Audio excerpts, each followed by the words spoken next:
Hi నమస్తే, welcome to Myra media. నేను మీ కేవీఆర్. ఆంధ్రప్రదేశ్ లో రెడ్ బుక్ రాజ్యాంగం ఎట్లా అంటే భారత రాజ్యాంగాన్ని, భారత ప్రజాస్వామ్యం ఇచ్చిన ప్రాథమిక హక్కులను వీటన్నిటిని కాలరాస్తూ ఈ కూటమి నాయకులు ఎట్లా చెలరైపోతూ ఉన్నారో గత కొన్నాళ్ళుగా చూస్తూనే ఉన్నాం కదా. ఇప్పుడు అది ఇంకా తీవ్రతరమైనట్టు సంకేతాలు. నిన్న స్థానిక సంస్థలకు సంబంధించి గుమ్మనూరు జయరాం గుంతకల్లు టీడీపీ ఎమ్మెల్యే చాలా తీవ్రమైన వ్యాఖ్యలు చేసింది. ఏంటంటే స్థానిక ఎన్నికల్లో వైఎస్ఆర్సీపీ నాయకులు ఎవరు నామినేషన్ వేయకుండా చేస్తా, స్థానిక సంస్థల ఎన్నికలు ముగిశాక అందరంతు చూస్తా. గుంతకల్లు టీడీపీ ఎమ్మెల్యే గుమ్మనూరు జయరాం వివాదాస్పద వ్యాఖ్యలు.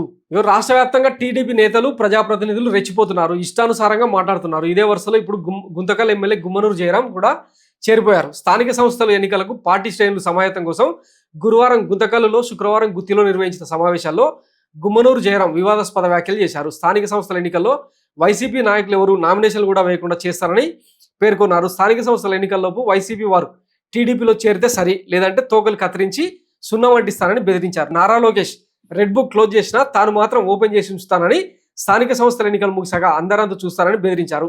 ఇది ఊరికనే చెప్పడం లేదని, చెప్పానంటే చేసి చూపిస్తానని హెచ్చరించారు. ఈ వ్యాఖ్యలు ప్రస్తుతం సోషల్ మీడియాతో పాటు వివిధ ఛానల్లో హైలైట్ అవుతా ఉన్నాయి. ఒకసారి ఆయన ఏం మాట్లాడాడో చూడండి.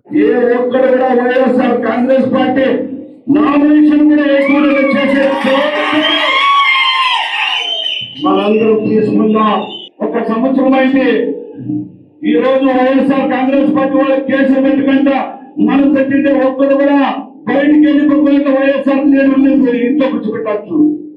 ఎందుకు వాళ్ళు కూడా రేపు పొద్దున తెలుసుకొని మా పార్టీకి చేజాలు పలికే రోజు వస్తుందని చెప్పేసి, కాబట్టి మనందరూ కూడా ఈ స్థానిక సంస్థల ఎన్నికల వరకు కూడా వాళ్ళకి టైం ఇస్తాం.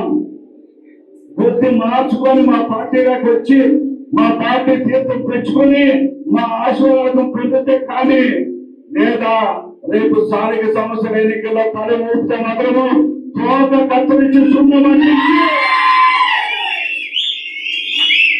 మన లోకేష్ బాబు రెడ్డి బుక్ ఓపెన్ చేస్తాడేమో కానీ, క్లోజ్ చేస్తాడేమో కానీ, రేపు స్థానిక సంస్థల ఎన్నికలు అయిన తర్వాత రెడ్ బుక్ నేను ఓపెన్ చేస్తానని చెప్పేసి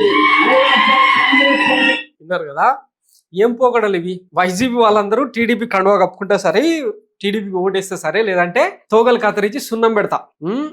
సరే, అపరిమిత అధికారం ఇంత తలపొగరు తలబీర్సు దాకా తీసుకొచ్చింది కదా. రేపు అంటే ఇది శాశ్వతం కాదు కదా. రేపు మళ్ళా జగన్మోహన్ రెడ్డి అధికారంలోకి వచ్చి 2.0 బుక్ ఓపెన్ చేసి ఇంకా ఇట్లాంటి వాళ్ళ ఛార్జ్ తీసుకుంటే అప్పుడు తలకాయలు ఏడబెట్టుకుంటారు. ఒకసారి ఆలోచించాలి. అంటే గతంలో అంటే ఆయన కూడా ఇట్లనే చేసి ఉంటే ఈరోజు టీడీపీ క్యాడర్ కానీ, లీడర్లు కానీ, కార్యకర్తలు కానీ రోడ్ల మీదకి వచ్చేటోళ్ళ. సో ఇంకా ఈ ఏమంటారు, ఆరిపోయే దీపానికి వెళ్తురు ఎక్కువ, ఏవో సామెతలు చెప్తారు కదా, అట్లా చెలరేగిపోతా ఉన్నారు.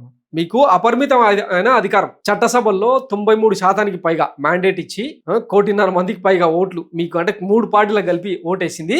దీనికోసం ఇట్లాంటి ప్రేలాపనల కోసం కాదు కదా, మంచి సంక్షేమం, అభివృద్ధి ఇట్లాంటివి చేస్తారని కదా. బెదిరింపులు ఇంకా ఎంత దూరం. సో ఇది ఇంకా కూటమి నేతల పేలుడు సంగతి. సో ఇది కూటమి నేతల ప్రేలాపనలు. నిన్న మొన్న రప్ప మీద వైఎస్ జగన్మోహన్ రెడ్డి అంతసేపు గొంతు దించుకొని రాష్ట్ర సమస్యల మీద, రెడ్ బుక్ రాజ్యాంగం మీద, తర్వాత అప్పుల మీద, అమరావతి అభివృద్ధి మీద ఇన్ని రకాలుగా మాట్లాడితే అవన్నీ పక్కకు పోయి రప్ప డైలాగ్స్ ఉంటే తిప్పుతున్నారు చూడు. ఇది వీళ్ళ తెలివి అనమాట. Thanks for watching Myra media. నేను మీ కేవీఆర్. Thank you.